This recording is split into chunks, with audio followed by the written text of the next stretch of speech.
ये तो मेरी मचा अदुइदी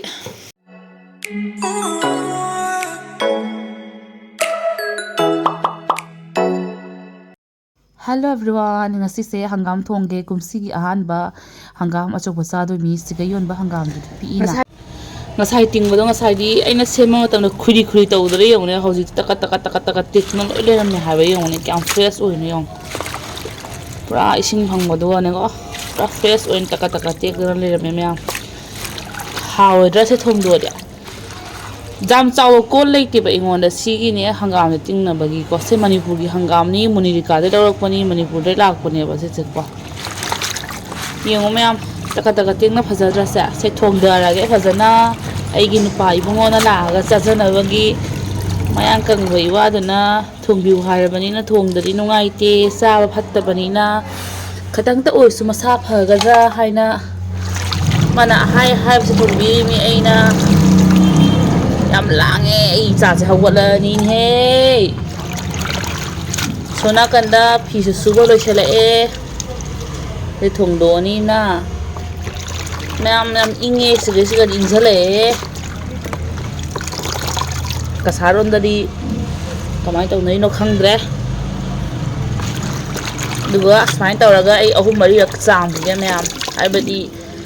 mana masin de jaw phatar nu di sindo chakhina bagi ne kadan angkum cham ge go ko ani ra ahum rak cham ge myam yong taka tek pasiga aina uchening ba hai tare ngasai di freeze ta tham bai na ha lorok pani na kwa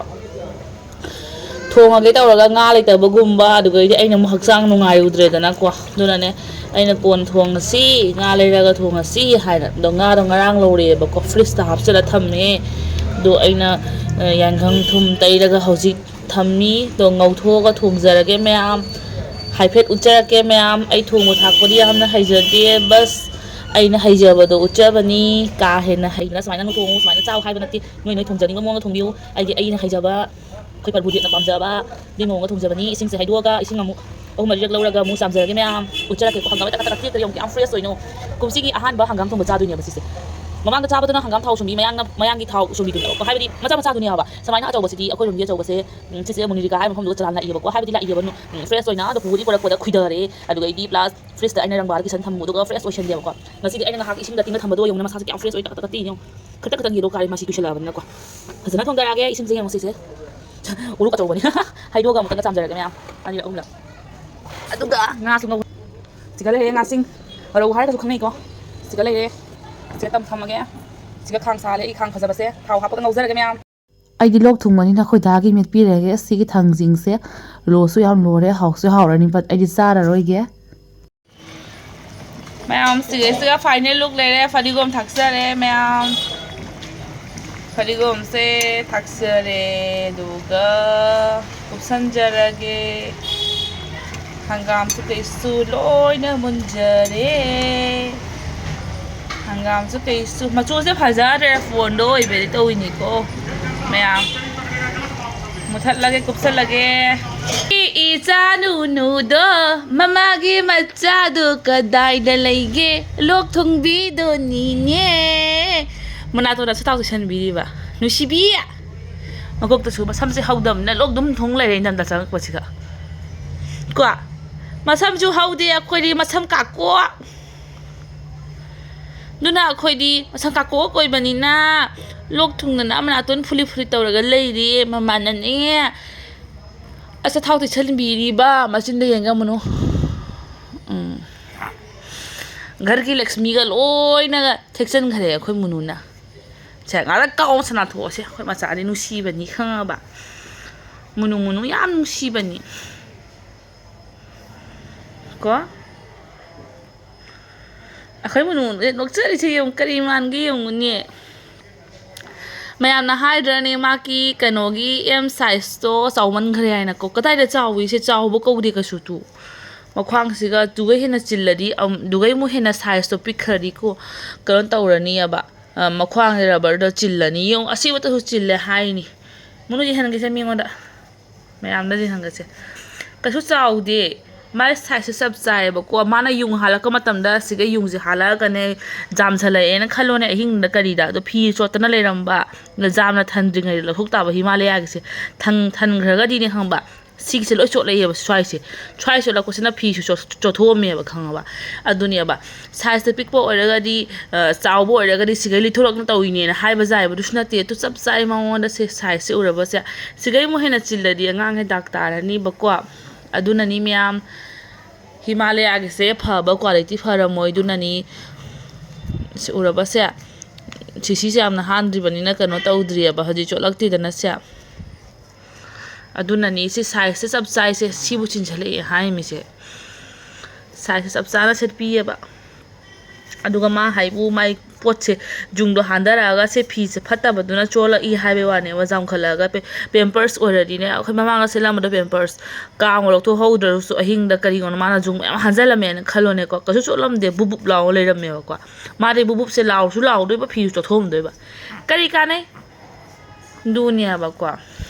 ꯈꯪꯗꯦ ꯍꯤꯃꯥꯂꯌꯥꯁꯦ ꯐꯅꯦꯅ ꯂꯧꯖꯕꯅꯤ ꯁꯨꯃꯥꯏꯅ ꯑꯣꯏꯔꯦ ꯃꯊꯪꯗꯗꯤ ꯄꯦꯝꯄꯔꯁ ꯑꯣꯏꯅ ꯂꯧꯔꯅꯤꯀꯣ ꯃꯆꯥ right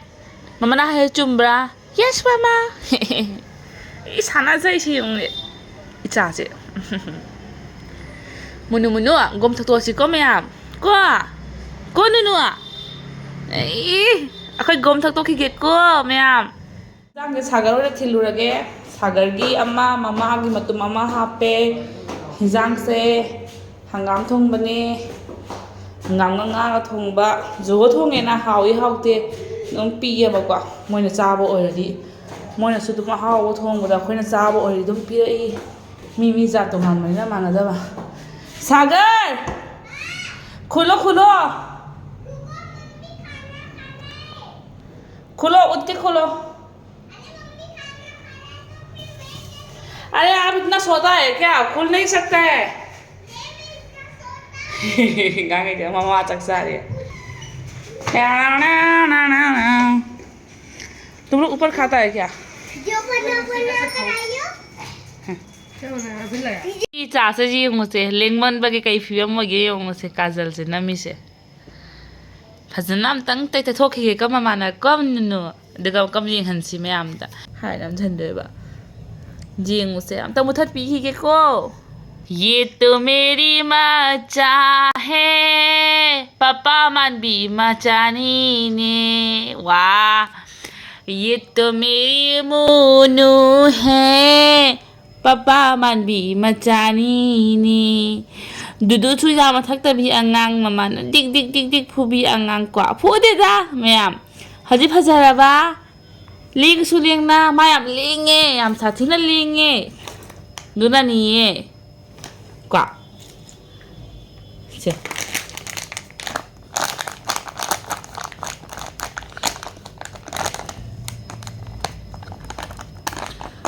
Johnson baby की scene नरमेबको सिगी वाइफ्से दुगैदी मपाना कैंटीनदगी अफंग मम पुसनबिरे मा हाबको मपाना हाबको अꯩꯅ ꯍꯥꯏꯕ ꯀꯩꯒꯤ ꯖꯣꯟꯁꯟ ꯕꯦꯕꯤꯒꯤ ꯂꯩꯔꯛꯇ꯭ꯔꯤꯅꯣ ꯑꯗꯨꯝ ꯌꯨꯁ ꯇꯧꯕꯗꯣ ꯇꯧꯅꯕ ꯍꯥꯏꯕ ꯃꯥ ꯍꯥꯏꯕ ꯃꯊꯨꯟ ꯁꯦꯡꯕꯗꯕꯨ ꯖꯣꯟꯁꯟ ꯕꯦꯕꯤꯒꯤ ꯍꯥꯏꯅ ꯂꯩꯕ꯭ꯔꯥ ꯑꯃꯒꯤ ꯍꯥꯏꯅ ꯂꯩꯕ꯭ꯔꯥ ꯑꯗꯨꯝ ꯁꯤꯅ ꯇꯧ ꯍꯥꯏ ꯁꯤꯅ ꯑꯗꯨꯝ ꯐꯗꯣꯏꯅꯦ ꯃꯊꯨꯟ ꯁꯦꯡꯕꯗꯕꯨ ꯀꯝꯄꯦꯅꯤ ꯃꯊꯧ ꯇꯥꯕ꯭ꯔꯥ ꯍꯥꯏ ꯆꯨꯝꯕꯨꯗꯤ ꯆꯨꯝꯃꯦ ꯑꯩꯅ ꯋꯥꯏꯐꯁꯦ ꯃꯁꯥꯗ ꯑꯌꯥꯝꯕ ꯁꯤꯖꯤꯟꯅꯗꯦꯀꯣ ꯍꯥꯏꯔꯁꯨ ꯐꯅ ꯐꯠꯇ꯭ꯔꯁꯨ ꯃꯉꯣꯟꯗ ꯌꯥꯎꯔꯤꯁꯦ ꯀꯩꯅꯣ ꯑꯣꯏꯗꯣꯏꯅꯦ ꯍꯥꯏꯕꯅꯦꯀꯣ ꯑꯗꯨꯝ ꯖꯁ ꯑꯩꯅ ꯏꯁꯤꯡ ꯑꯁꯥꯕꯅ ꯇꯧꯔ ꯈꯣꯠꯂ ꯇꯩꯊꯣꯛꯄꯤ ꯑꯗꯨꯅ ꯍꯦꯟꯅ ꯐꯒꯅꯤ ꯑꯉꯥꯡꯗꯀꯣ ꯁ꯭ꯀꯤꯟꯗꯀꯣ ꯑꯁꯨꯝꯕꯁꯦ ꯑꯩ ꯁꯤꯖꯤꯟꯅꯗꯦ ꯈꯥꯂꯤ ꯃꯊꯨꯟ ꯇꯩꯊꯣꯛꯄꯩꯇ ꯁꯤꯖꯤꯟꯅꯩꯌꯦꯕꯀꯣ ꯆꯨꯝꯕꯨ ꯆꯨꯝꯃꯤ ꯃꯄꯥꯅ ꯍꯥꯏꯁꯦꯀꯣ ꯑꯦꯛꯆꯨꯋꯦꯂꯤ ꯁꯤꯒ ꯐꯅ ꯏꯖꯔꯁꯨ ꯑꯉꯥꯡꯒꯤ ꯑꯣꯏꯖꯔꯁꯨ ꯁꯣꯐ ꯐ꯭ꯔꯤ ꯑꯦꯜꯀꯣꯍꯣꯜ ꯐ꯭ꯔꯤ ꯑꯦꯛꯁꯇ꯭ꯔꯥ ꯁꯣꯐ ꯐꯅꯕꯇꯁꯨ ꯃꯣꯏꯗ ꯌꯥꯎꯕꯁꯦ ꯀꯦꯃꯤꯀꯦꯜ ꯈꯔꯗꯤ ꯌꯥꯎꯔꯤꯅꯤ ꯍꯥꯏꯕ ꯑꯗꯨꯅ ꯀꯦꯃꯤꯀꯦꯜ ꯈꯔ ꯌꯥꯎꯕꯁꯦ ꯐꯠꯇꯦ ꯑꯃꯒꯤ ꯑꯣꯏꯔꯁꯨ ꯑꯗꯨꯅ ꯑꯩꯅ ꯌꯥꯔꯤꯃꯈꯩ ꯃꯃꯥꯏ ꯀꯔꯤ ꯀꯔꯥ ꯇꯩꯊꯣꯛꯄꯤꯗꯦ ꯆꯠꯊꯣꯛ ꯈꯣꯠꯊꯣꯛꯄꯗꯗꯤ ꯍꯥꯏꯕꯗꯤ ꯇꯟꯖꯥ ꯍꯥꯏꯗꯤ ꯐꯪꯗꯕ ꯇꯥꯔꯒꯗꯤꯀꯣ ꯑꯃ ꯅꯠꯇ꯭ꯔ ꯑꯃꯅ ꯃꯤ ꯃꯌꯨꯝ ꯆꯠꯄ ꯈꯣꯠꯄꯗ ꯑꯗꯨꯝꯕꯗꯗꯤ ꯌꯨꯁ ꯇꯧꯕꯅ ꯇꯧꯏ ꯑꯗꯨꯒꯩꯗꯤ ꯃꯊꯨꯟ ꯇꯩꯊꯣꯛꯄꯗꯗꯤ ꯃꯃꯥꯅ ꯁꯤ ꯇꯧꯏꯃꯤꯅꯦ ꯁꯦ ꯃꯃꯥꯅ ꯍꯤꯗꯥꯛ ꯄꯤꯖꯔꯒꯦꯁꯦ ꯑꯃꯨꯛꯀ ꯄꯤꯖꯗ꯭ꯔꯕꯅꯤ ꯃꯃꯥꯅ ꯀꯣꯕꯅꯣ ꯃꯁꯥꯁꯦ ꯅꯨꯡꯉꯥꯏꯇꯦ ꯃꯁꯝꯁꯦ ꯍꯧꯗ꯭ꯔꯕꯅꯦ ꯉꯥꯏꯍꯥꯛ ꯂꯩꯇꯅ ꯂꯣꯛ ꯊꯨꯡꯗꯅ ꯂꯩꯔꯦ ꯇꯧꯔꯤꯁꯦ ꯃꯁꯝꯗꯨꯅ ꯈꯔ ꯈꯟꯖꯟꯖꯔꯁꯨ ꯐꯕ ꯂꯋꯥꯏꯁꯦ ꯃꯤꯅ ꯍꯥꯏꯔꯅꯤ ꯃꯁꯛ ꯊꯤ ꯍꯥꯏꯔꯅꯤ ꯃꯉꯥꯜꯂꯩ ꯃꯁꯛ ꯊꯤ ꯍꯥꯏꯔꯅꯤ ꯃꯨꯅꯨ ꯍꯥꯏꯔꯅꯤ ꯁꯤꯌꯣꯔ ꯍꯥꯏꯔꯅꯤ ꯃꯤꯅ ꯐꯖꯩ ꯍꯥꯏꯕꯤꯔꯛꯎꯁꯦ ꯅꯣꯛꯂꯩꯁꯦ ꯌꯦꯡꯉꯨꯁꯦ ꯃꯤꯅ ꯃꯁꯛ ꯊꯤ ꯍꯥꯏꯔꯛꯀꯅꯤꯅꯦ ꯃꯨꯅꯨ ꯁꯤ ꯌꯦꯡꯉꯧꯅꯦ ꯅꯣꯛꯂꯛꯑꯣꯅꯦ ꯁꯤꯒ ꯑꯝꯇ ꯅꯣꯛꯁꯜꯂꯛꯑꯣ ꯐꯣꯟꯗ ꯅꯣꯛꯁꯜꯂꯛꯑꯣ ꯃꯃꯥꯒꯤ ꯚꯤꯗꯤꯑꯣꯗ ꯃꯃꯥꯒꯤ ꯚꯤꯗꯤꯑꯣꯗ ꯅꯣꯛꯁꯜꯂꯛꯑꯣꯅꯦ ꯏꯆꯥ ꯃꯃꯥꯅ ꯃꯈꯣꯡꯒ ꯁꯥꯟꯅꯅꯕ ꯍꯥꯏꯅ ꯁꯤ ꯍꯥꯡꯗꯣꯛꯄꯤꯔꯤꯕꯁꯦ ꯎꯔꯕ ꯑꯩꯈꯣꯏ ꯏꯀꯥꯏꯖꯩꯗ ꯁꯦ ꯃꯃꯥꯅ ꯈꯨꯝꯖꯤꯜꯂꯒꯦ ꯑꯗꯨꯒ ꯍꯤꯗꯥꯛ ꯄꯤꯖꯔꯁꯤꯗ ꯃꯃꯥꯅ ꯄꯥꯝꯊꯣꯛꯀꯦ ꯏꯆꯥꯗꯤ ꯃꯃꯥꯅ ꯄꯥꯝꯊꯣꯛꯀꯦ ꯀꯣ ꯃꯨꯅꯨ ꯌꯦꯡꯁꯤ ꯑꯩꯈꯣꯏ ꯗꯥꯒꯤ ꯎꯇꯣꯡꯁꯦ ꯊꯨꯒꯥꯏꯖꯔꯒꯦ ꯃꯌꯥꯝ ꯄꯩꯁꯥꯅꯦꯅ ꯑꯃꯇ ꯑꯖꯥꯃ ꯄꯩꯁꯥꯗꯤ ꯑꯝꯇ ꯍꯥꯞꯇꯦ ꯆꯦꯗꯤ ꯍꯥꯞꯇꯦ ꯆꯥꯟꯗꯤꯇꯅ ꯍꯥꯞꯄꯤꯅꯤ ꯃꯥꯏꯁꯦ ꯂꯨꯝꯃꯤꯅꯤ ꯑꯗꯨꯅ ꯑꯗꯨꯝ ꯃꯌꯥꯝ ꯊꯨꯒꯥꯏꯔꯒ ꯍꯣꯔꯦꯟ ꯃꯁꯤꯡ ꯊꯤꯁꯦꯕꯀꯣ ꯀꯌꯥꯅꯣ ꯍꯥꯏꯕꯁꯦꯀꯣ ꯊꯤꯗ꯭ꯔꯗꯤ ꯄꯩꯁꯥ ꯅꯪꯒꯤ ꯄꯩꯁꯥ ꯅꯪꯅ ꯍꯥꯞꯄꯤ ꯄꯩꯁꯥꯗꯣ ꯈꯖꯤꯛꯀꯤ ꯄꯩꯁꯥꯔ ꯆꯥꯟꯗꯤꯗꯗꯨꯁꯨ ꯌꯥꯝꯃꯣꯏꯗ꯭ꯔꯣ ꯃꯁꯤꯡ ꯊꯤꯕꯗ ꯋꯥꯔꯣꯏꯗ꯭ꯔꯣ ꯄꯩꯁꯥ ꯄꯥꯏꯃꯟꯗꯅ ꯑꯩꯈꯣই ꯎꯇꯣꯡꯒ ꯊꯨꯒꯥꯏꯖꯔꯒꯦ ꯃꯌꯥꯝ ꯁꯤꯒ ꯍꯥꯞꯄꯤ ꯄꯩꯁꯥꯁꯦ ꯃꯥꯗꯤ ꯆꯦꯒꯤꯗꯣ ꯀꯩꯁꯨ ꯌꯥꯝ ꯍꯥꯞꯇꯦ ꯃꯤ ꯈ꯭ꯋꯥꯏꯅ ꯆꯦꯗꯣ ꯍꯥꯞꯅꯩꯅ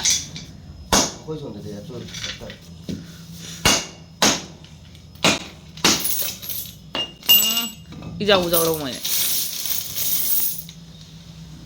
와우. 시나 호렌 아이 쇼핑 떠오라니 매.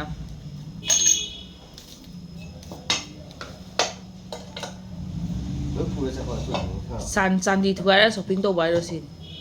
ꯑꯩꯈꯣꯏꯔꯣꯝꯗ ꯆꯠꯇ꯭ꯔꯦ ꯂꯨꯄꯥ 10 ꯆꯠꯄꯤꯁꯤꯒ ꯆꯠꯂꯤ ꯄꯥꯝꯃꯨꯗ꯭ꯔꯒ ꯊꯨꯒꯥꯏꯔꯒ ꯁꯤꯖꯤꯟꯅꯕꯅ ꯐꯔꯦ ꯃꯌꯥꯝ ꯑꯗꯨꯅꯅꯤ ꯆꯠꯇꯕꯗ ꯆꯥꯟꯗꯤꯗ ꯍꯣꯔꯦꯟ ꯑꯩꯈꯣꯏ ꯁꯤꯅ ꯕꯖꯥꯔ ꯆꯠꯂꯒꯦ ꯑꯗꯨꯝ ꯕꯖꯥꯔꯗ ꯆꯠꯄꯗ ꯃꯁꯤꯡ ꯀꯌꯥꯅꯣ ꯍꯥꯏꯔꯛꯀꯦ ꯕꯦꯛ ꯆꯥꯎ ꯑꯃ ꯄꯨꯗ꯭ꯔꯗꯤ ꯌꯥꯔꯔꯣꯏ ꯏꯆꯥ ꯊꯣꯏꯕꯤ ꯀꯩꯅꯣ ꯏꯁꯄꯦꯛ ꯑꯅ ꯉꯔꯥꯡꯁꯨ ꯏꯁꯄꯦꯛ ꯑꯃ ꯂꯩꯔꯦ ꯀꯩꯗꯧꯕꯩ ꯏꯁꯄꯦꯛ ꯑꯩꯒꯤꯅ ꯄꯥꯝꯖꯗꯦꯅꯦ ꯑꯩ ꯀꯥꯏ ꯆꯠꯄꯗ ꯎꯞꯇꯣꯏꯅꯣꯅꯦ ꯅꯪ ꯅꯨꯄꯥꯒꯤ ꯏꯁꯄꯦꯛꯇꯣ ꯑꯩꯅ ꯎꯞꯀꯗ꯭ꯔꯣ ꯍꯥꯏꯖꯔꯤ ꯅꯨꯄꯥꯒꯤꯅꯤ upo amda yenge odro nangiwonda jengdibise nangini sulaga laini dana chi wai lawra sila mayam masaki pesa thugara mayam da pura sale bazar da ai sa taro sa halakani horan aina video namaga amdraga su mayam waro biranu hari mamando ai hor laga dum uchara basu hari anga tharamini mi mayum da khanga tatro bani na bazar da sa taw bana phai ba laga sa ku thong doi na ne ai se ado amta chalu hige mayam do chalaga yimina singa sidi bhir jam oini bazar du mi na khanga ba isathina jamani aduna ai mobile ka se puthok ta basu yai matang sab charadi puthorake matang sanaradi puthorake dre mayam ai bazar chalaga ucharage mi kuzam de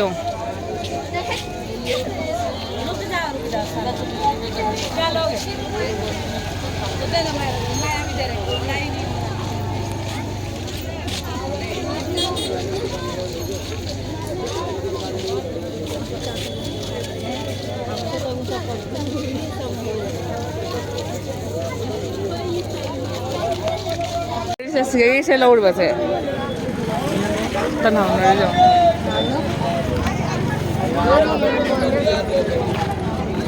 bag zone ma mayam lai rahi ga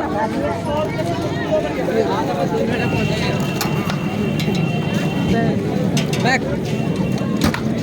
swas ga asaba khang se ga hawraga kusna tawraga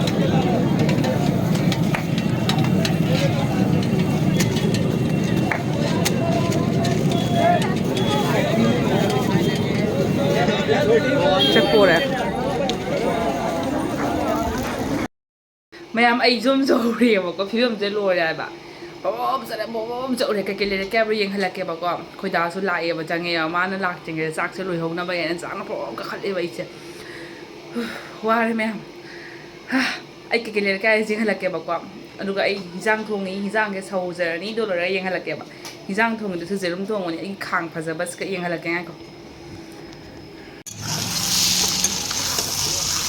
Kirim se ngau ni ha na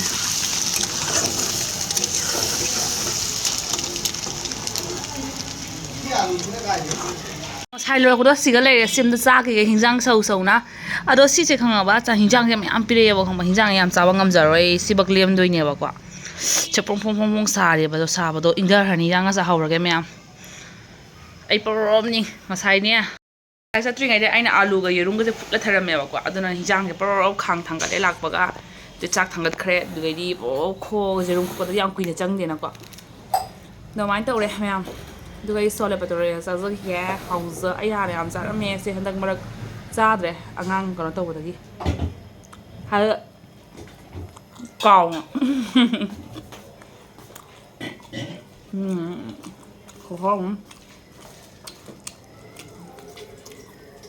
pregnant ꯑꯣꯏꯔꯤꯉꯩ ꯀꯔꯝꯕ ꯊꯣꯡ ꯊꯣꯛꯂꯝꯃꯤ ꯃꯌꯥꯝꯗꯣ ꯈꯪꯉꯕ ꯄꯣꯠ ꯆꯩ ꯂꯩꯕꯗ ꯃꯁꯤꯡ ꯊꯤꯕꯗ ꯀꯌꯥꯝ ꯀꯨꯏꯗꯣꯏꯅꯣ ꯈꯪꯗꯦ ꯀꯨꯏꯅ ꯆꯪꯉꯤꯁꯦ ꯑꯩꯅ 이러면은 나 그거 봐야겠다. ꯃꯣꯛ ꯁꯥꯕꯅ ꯑꯌꯨꯛꯀꯤ ꯏꯔꯣꯝꯕ ꯍꯧꯖꯤꯛꯇ ꯍꯪꯉꯛꯏ ꯅꯨꯡꯗꯥꯡꯗ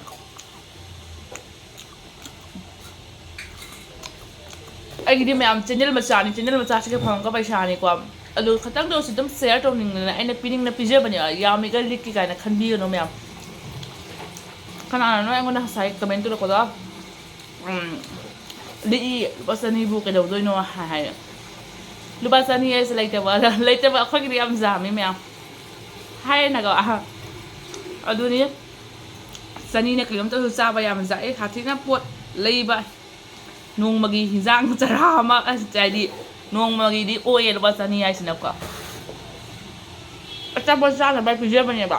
ꯑꯩ ꯃꯉꯣꯟꯗ ꯌꯥꯝꯅ ꯒꯤꯐ ꯂꯩꯌꯨ ꯁꯤ ꯂꯩꯌꯨ ꯗꯥ ꯂꯩꯌꯨ ꯍꯥꯏꯅ ꯂꯛꯖꯔꯤꯌꯁ ꯄꯣꯠ ꯆꯩ ꯂꯩꯌꯨꯅ ꯄꯤꯕ ꯅꯠꯇꯦꯕ ꯑꯗꯨꯒꯤ ꯄꯩꯁꯥꯗꯤ ꯑꯩꯉꯣꯟꯗ ꯂꯩꯇꯦ ꯃꯌꯥꯝ ꯑꯩꯒꯤ ꯐꯪꯖꯔꯛꯄ ꯄꯩꯁꯥꯗꯣ ꯈꯇꯪꯇ ꯑꯣꯏꯔꯁꯨ ꯁꯦꯌꯔ ꯇꯧꯖꯅꯤꯡꯅ ꯑꯩ ꯊꯝꯃꯣꯏꯁꯤꯅꯀꯣ ꯑꯗꯨꯒꯤꯗꯃꯛꯇ ꯄꯩꯁꯥ ꯄꯤꯖꯕꯅꯤ ꯂꯤꯛꯄ꯭ꯔꯥ ꯌꯥꯝꯕ꯭ꯔꯥ ꯑꯗꯨꯒ ꯑꯥꯎꯠ ꯑꯣꯐ ꯁ꯭ꯇꯦꯠꯀꯤ ꯑꯣꯏꯔꯒꯗꯤ ꯈꯤꯇꯪ ꯌꯥꯝꯒꯦꯅ ꯈꯟꯖꯔꯝꯃꯤꯀꯣ ꯑꯗꯨꯅ ꯃꯌꯥꯝ ꯀꯩꯒꯤ ꯄꯣꯠ ꯆꯩ ꯂꯩꯔꯤꯅꯣ ꯍꯥꯏꯕꯗꯣ ꯎꯠꯆꯔꯒꯦ ꯈꯗꯥꯡꯁꯦ ꯆꯥꯅ ꯉꯥꯡꯉꯤ ꯂꯝ ꯇꯨꯀꯠꯆꯩꯑꯦ ꯆꯥꯕꯗꯣ ꯂꯦꯞꯄꯣꯏꯔ ꯅꯤꯡꯁꯤꯡꯉꯛꯑꯦ ꯉꯥꯏꯈꯣ ꯑꯗꯨ ꯍꯜꯂꯛꯀꯦ ꯃꯌꯥꯝ ꯁꯤꯁꯦ ꯂꯩꯖꯔꯛꯑꯦ ꯁꯤꯁꯦ ꯂꯨꯄꯥ 150 ꯑꯁꯤ ꯑꯅꯤꯁꯤꯗꯀꯣ ꯑꯌꯨꯛ ꯅꯨꯡꯗꯥꯡ ꯔꯥꯒꯅꯨ ꯁꯥꯒꯔ ꯑꯌꯨꯛ ꯅꯨꯡꯗꯥꯡꯗꯤꯅꯕꯅꯤꯅꯀꯣ ꯌꯥꯏꯅꯀꯣ ꯑꯗꯨꯝ ꯑꯗꯨꯒꯩꯗꯤ ꯁꯤꯁꯤꯅ ꯂꯨꯄꯥ 100ꯗ ꯑꯅꯤꯈꯛꯁꯨ ꯂꯧꯔꯛꯑꯦ ꯑꯗꯨꯒꯩꯗꯤ सिगे हाइनेक अमा लौरे ये हाइनेक अच्छा है ना दीदी क्यों बहुत लगा था ये इतना पतला ये हाई हाई ना इतना पतला ये हाइनेक से लौरे ये लोग सामदा सागर आंटी मोटा है ना अदुगैदी मखान में खाता था हम सुद लो सुदोइनी से सुद्रदी कायदे इनोने होंगो तांगो नतबा पोसिंग यम सुदबा यादे हाइबा सुरा सेलनोइनी हाइबा इचादा देदी सिसिमगा लुपा से लुपा 80 दो मारे से लौरे से हाँ दुगा सिसिमगा लुपा सामदा हाइबा सिंगसी ऑनलाइन लौरदीने हंगा ममन से आ यौरी 2 4 ये सिसिसु लुपा 2 दे तारोय कल तो खा सकते हो ना अदुनी में अदुगैदी रिबो हाइबदी याम का हेंजना तांगबदो ओइदे हाइबदी ऑनलाइन तौरगदी पोसेसि मानरगसु साथिनने तांग ओइएबा हाइरेबा लेरे पोसेसि चौगा चाथुकना लोय ओरे आगी अचोइबे पैसा सिंगो अचोइबे थीबदा क्याम कुइना चंगख्रे नत्रदि अखोइ दाना अचोइबसे थीरगा माना डिसिजन यूज तौरोएबको पामुद्रदो यूज तौगदबदो दिमहुतदि आइना यूज तौथोकना फै अखोइ कसारोमददि अचोइबसे क्या चत्रे हाइएबा दुनदि पैसासे ताना लेबे महुतदि आइना खतंग मतमदो कुइना चंगगसु पोचै ओइना लेइ होबना फै हाइना कमया तो लेरकपनि सिगि रिबनजे फाद्रे यंगो फाबसु साथिना नुंगाइ हाइबा अदे अंगांगे केप कसे फाद्रे यंगोने चाम पीना लेइ ऑनलाइन ददि 250 350 दमाइना पियाबा अदमाइना ओरे मोजासे आइना मोजा मंगादा लुपा चाम हायरगाने मोजा अमा हापम जिबा मोय काम सिंगिने यंगोने आइना उरा तौरिङै खंगाबा असे हेयर ब्रश नुसिद्रे यंग मचाना हाइं चावरगा फानबा याइना सेसु लौरे एयर रिबन करी करा दुम मचा पोसै सिंगि लौरकपदने को पैसासे मसिंग थीबदने को सान्दी चपीगत ओइबनिना कोइन्स गत ओइबनिना ने साथी कुइना चंगरेबा बाजार चटपसिगा खंगाबा हाइबदी असोइबसिंग लुपा अनि हुम क्लास तौसला 100 फालकनी 50 फालकनी आई साथी द वाला तौजगिबा बाजार नि मैम दुगा पोसै से दुगा समाइना लेरकपनियाबा दो मैम वीडियो से येंबदा खतंग तौसु नुंगाइ बिरगदी आइदे वाजगिबदो का मैम लाइक अमम दुगा सब्सक्राइब तौसन बिरामु कइयोने मचा ममा एडिट तौइने वीडियो आसे ꯃꯃꯥꯅ ꯋꯥ ꯍꯥꯏꯕ ꯑꯩꯈꯣꯏ ꯃꯆꯥ ꯀꯞꯁꯤꯜꯂꯛꯏꯅꯤꯅꯦ ꯑꯗꯨꯒ ꯑꯁꯤ ꯑꯩꯅ ꯚꯣꯏꯁ ꯀꯣꯚꯔ ꯇꯧꯕꯅꯦꯕꯀꯣ ꯑꯗꯨꯒ ꯑꯁꯤꯁꯤꯒꯤ ꯈꯣꯡꯎꯞꯁꯦ ꯐꯖꯗ꯭ꯔꯥ ꯌꯦꯡꯉꯣ ꯃꯌꯥꯝ ꯁꯤꯁꯦ ꯈꯣꯡꯎꯞꯁꯦ ꯐꯖꯗ꯭ꯔꯥ ꯌꯦꯡꯉꯣ ꯁꯤꯒꯤ ꯆꯥꯏꯅꯤꯁꯀꯤꯅꯦ ꯑꯃ ꯄꯩꯁꯥ ꯑꯝꯇ ꯇꯥꯋꯦ ꯌꯥꯗꯦ ꯄꯣꯠꯁꯨ ꯁꯥꯊꯤꯅ ꯐꯩ ꯑꯩꯈꯣꯏ ꯑꯃꯁꯦ ꯏꯟꯗꯤꯌꯥꯒꯤꯅꯤ ꯔꯦꯗ ꯀꯂꯔꯁꯤꯅ ꯈꯔ ꯍꯣꯡꯉꯤ ꯆꯥꯏꯅꯤꯁꯀꯤꯁꯤꯅ ꯈꯔ ꯇꯥꯡꯉꯤ ꯍꯥꯏꯕꯗꯤ ꯄꯣꯠ ꯀ꯭ꯋꯥꯂꯤꯇꯤ ꯃꯥꯟꯅꯗꯦꯕꯀꯣ ꯒ꯭ꯂꯣꯞꯁ ꯂꯩꯔꯛꯑꯦ ꯑꯗꯨꯒ ꯄꯣꯠ ꯆꯩ ꯈꯔ ꯑꯗꯨꯝ ꯂꯩꯔꯛꯑꯦ ꯑꯆꯣꯏ ꯑꯔꯥꯛ ꯃꯌꯥꯝꯗꯨꯅ ꯄꯨꯟꯁꯤꯜꯂꯒꯀꯣ ꯀꯣꯏꯟꯁ ꯍꯥꯏꯕꯁꯦ ꯍꯥꯏꯕꯗꯤ ꯁꯥꯊꯤꯅ ꯂꯨꯝꯃꯤ ꯕꯦꯒꯇꯣ ꯇꯠꯇꯩ ꯇꯧꯔꯤ ꯍꯥꯏꯕ ꯃꯥꯒꯤ ꯑꯩꯒꯤ ꯄꯨꯔꯤꯕ ꯁꯥꯏꯠ ꯕꯦꯒꯇꯣ ꯇꯠꯇꯩ ꯇꯧꯔꯤ ꯍꯥꯏꯕ ꯀꯩꯅꯣ ꯇꯧꯗꯅ ꯂꯨꯝꯃꯟꯈꯤꯗꯅ ꯆꯥꯟꯗꯤ ꯃꯌꯥꯝꯁꯤꯅ ꯈꯪꯉꯕ ꯁꯥꯊꯤꯅ ꯋꯥꯅ ꯇꯧꯖꯔꯛꯄ ꯁꯣꯞꯄꯤꯡꯅꯤ ꯃꯌꯥꯝꯅ ꯆꯦꯡꯕꯗ ꯈꯇꯪꯗ ꯑꯣꯏꯔꯁꯨ ꯑꯩꯒꯤ ꯚꯤꯗꯤꯑꯣ ꯑꯁꯤꯒ ꯅꯨꯡꯉꯥꯏꯕ ꯇꯥꯔꯒꯗꯤ ꯌꯦꯡꯕꯤꯔꯛꯏꯕ ꯏꯆꯤꯜ ꯏꯅꯥꯎꯁꯤꯡꯅ ꯑꯩꯒꯤ ꯆꯦꯅꯦꯜꯁꯤꯕꯨ ꯁꯕꯁꯀ꯭ꯔꯥꯏꯕ ꯇꯧꯁꯟꯕꯤꯔꯝꯃꯨ ꯑꯗꯨꯒ ꯂꯥꯏꯛ ꯑꯦꯟ ꯁꯤꯌꯔ ꯇꯧꯕ ꯀꯧꯕꯤꯒꯅꯨ ꯑꯩꯅ ꯂꯩꯔꯤꯕ ꯄꯣꯠꯆꯩꯁꯤꯡꯁꯦ ꯌꯥꯏ ꯌꯥꯗꯦ ꯃꯃꯜꯁꯤ ꯀꯔꯤ ꯀꯔꯥ ꯑꯩꯈꯣꯏ ꯅꯣꯏꯔꯣꯝꯗ ꯀꯌꯥ ꯄꯤꯅꯩ ꯍꯥꯏꯕꯁꯦ ꯀꯃꯦꯟꯗ ꯍꯥꯏꯕꯤꯔꯝꯃꯣ